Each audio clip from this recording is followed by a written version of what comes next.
Hey everyone, today's video is about When He Hurts You Part 3. Please don't forget to subscribe, like, and share. Let's get going. Twitch, twitch, twitch. That's all Bakugou's body has been going. Either his eyes or his fingers. His body is uncomfortably moving. Shit doesn't feel right for him, and he knows exactly why. You left him. The first week was horrible. All Katsuki did was cry. He even kept his destroyed home in shambles because he couldn't find the motivation to do anything. If it wasn't for Kirishima, Katsuki would have starved himself to death. The second week was just so as bad. Nothing but a crying baby being taken care of by his best friend. The third week is when Katsuki became a drunkard. He made Kirishima and the boys of the Baku squad constantly take him out whenever. As long as the place served alcohol, he would go. He would go and drink himself to sleep. He would cry about how he misses you and how he was a terrible husband. He always said you deserved better, but he was too in love with you to let you go. The fourth week was pretty much the same. After a whole month without you, Katsuki threw himself into depression. For the entirety of the second month, he locked himself within the walls of his home. Thankfully, it was now considered as a home, once again, after his dear friends cleaned the place up for him. Katsuki stayed inside all day, drank his soul away every night, and sobbed constantly regretting how he neglected you, how he mistreated you, and how he hurt you. He doesn't even know how he brought himself to do that. Even though he's been alone for almost 2 months, he still had hope that you would come back, that things would go back to normal, and he would be a better husband to you, just like he promised. Katsuki felt himself going mad and slipping away. But what pulled the treasure was what Kirishima brought to him. On the sixth week. Flashback. What the hell is this? Katsuki looked down at the papers in his hands. Kirishima had walked in with nervous and sad look on his face. When he gave Katsuki the papers, he had the redhead deliver. Sorry, man. Katsuki shook as he stared at the divorce papers with wide eyes. He saw he already signed that and all the papers needed with his signature. His face grew dark as something in his mind snapped. Katsuki turned to his friend and instructed him to get out of his home. Man, are you alright? Kirishima said. He walked to his best friend, and when he reached a hand out for him, Katsuki pulled on his arm and pushed him out the door. He slammed it shut and locked it as he looked at the papers. A scary smile grew on the man's face. His eyes grew crazy as he laughed, hysterically, as if what he had held was the most hilarious thing in the world. His palms began to spark as he used it to destroy the paper. The quick blast made his hair floof around the bed, and when it was over, a pile of ashes lay at his feet. She thinks she can leave me? Bakugou began to walk to the framed picture on the coffee table. He picked up the picture of you both on your last anniversary and ran his finger over the image of you. Poor princess. You can't leave me. You need me, just as much as I need you. I mean, look at what mess I've been. I can only assume you must be worse. But it's okay, love. I'll find you soon enough. And I'll help you feel better. He walked to his bedroom and laid down on the soft mattress as he held the frame close to his chest as he stared at the ceiling and would never be apart again. The seventh week was when it began. Katsuki took some time off of work. He was gonna be too busy for her work. He had something much more important to do. He had to bring you home. Katsuki spent the seventh week looking for information on you. He was up 24/7, reading all he can, talking to as many people as he can, and digging all the digging he could until he found you. Unfortunately for him, but luckily for you, he found nothing. It pissed him off. How could you have completely erased your existence? Did he just go into hiding, or was he not searching hard enough? This time, though, the luck switched.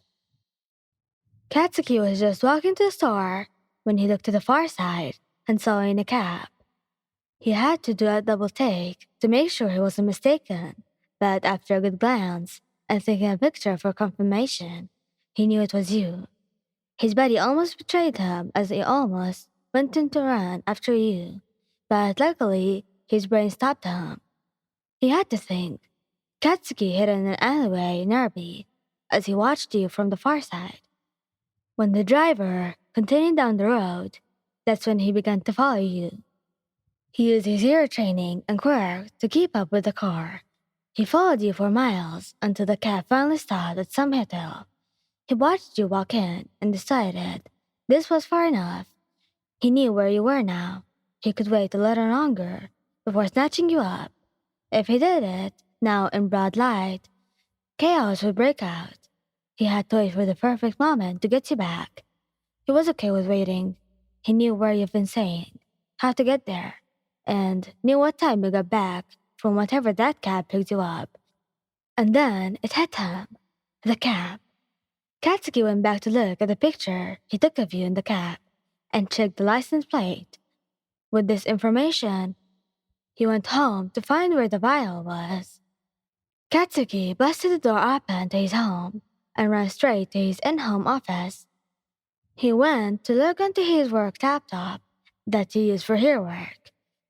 The laptop contained the tools and websites that would allow him to find the cab. He finally reached the site that he was looking for and went back with the picture. There, he typed in the license plate number. Finally, he located the vial and went to find it. Katsuki followed the location until he found the house where the driver stayed. He waited in hiding, hoping someone would come out and hoped that someone would be the driver. He waited and waited until finally, after almost 2 hours of waiting, a man came out. Katsuki quickly pulled out the picture and made sure it was the same person that was driving you, and to his luck, it was. He quickly ran to the driver before he could get into the cab and pulled him into a dark corner. He slammed the man up against the wall and pulled up a picture of you. Listen, you dropped this girl off of a hotel. I need to know where you picked her up. Tell me, now. Wah, the driver exclaimed as he took notice of Katsuki's identity. You're dynamite. Katsuki sucked his teeth at the fact that this guy knew who he was, but then again, he wasn't surprised. He was number 2 here after all. Yeah, I am. Now tell me, where you picked up my wife, you dog-faced loser. He screamed. Your wife? The man looked at the picture and recognized you, and the name you gave him. Miss Ryan. Yes, I picked her up from a gym. The man exclaimed. What gym? Tell me. Bakugou shouted at the man. I'm sorry, I don't know if I can. She said to get divorced, so how can I trust you or her husband? The man shouted in fear. Are you calling me a liar? I'm a fucking pro hero. Tell me where my wife was. What, Jim? Bakugou screamed once more. In fear, the man gave Katsuki the information he needed. Who's the Jim? The man shook, and Bakugou stared for a minute to scare the poor guy before dropping him to the ground. As he walked away, the man spoke up once more. Dynamite, sir, if Miss Ryan doesn't want to see you, and you're forcing information out of people, I'll have to tell the authorities, sir. You're not gonna do a damn thing. You hear me? The pro screamed. Bakugou side-eyed the man as he watched the driver get up from the ground. Sir, from a small conversation we had in the car, Miss Ryan said she was divorced. We are divorced, Bakugou said as he made a random explosion to intimidate the man. We are still together, and she is still my wife, and none of this is any of her business. Bakugou began to walk away, but heard the driver grumble something under his breath that treasured something in his brain. I can see why she left a crazed man like you. The driver mumbled.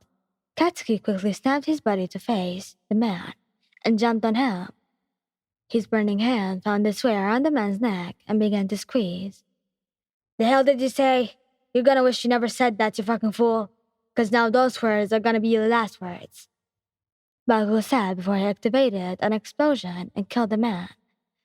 Katsuki took a deep breath before realizing what he had done, and for some reason, he felt no remorse.